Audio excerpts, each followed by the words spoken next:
சங்கீதம் 58. மௌனமாயிருக்கிறவர்களே, நீங்கள் மெய்யாய் நீதியை பேசுவீர்களோ?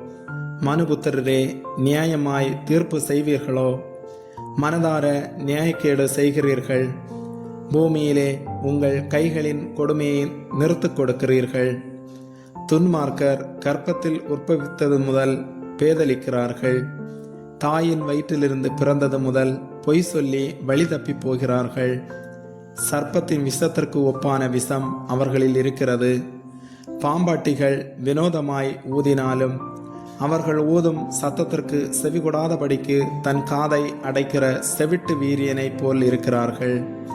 தேவனே, அவர்கள் வாயிலுள்ள பற்களை தகர்த்து போடும். கர்த்தாவே, பால சிங்கங்களின் கடைவாய் பற்களை நொறுக்கி போடும். கடந்தோடுகிற தண்ணீரை போல் அவர்கள் கழிந்து போகட்டும்.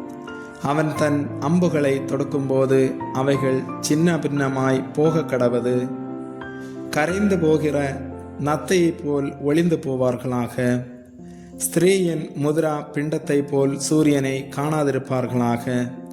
முள் நெருப்பினால் உங்கள் பானைகளில் சூடுகிற முன்னே பச்சையானதையும் எரிந்து போனதையும் அவர் சுழல் காற்றினால் அடித்து கொண்டு போவார். பழி வாங்குதலை நீதிமான் காணும்போது மகிழுவான். அவன் தன் பாதங்களை துன்மார்க்கனுடைய இரத்தத்திலே கழுவுவான்.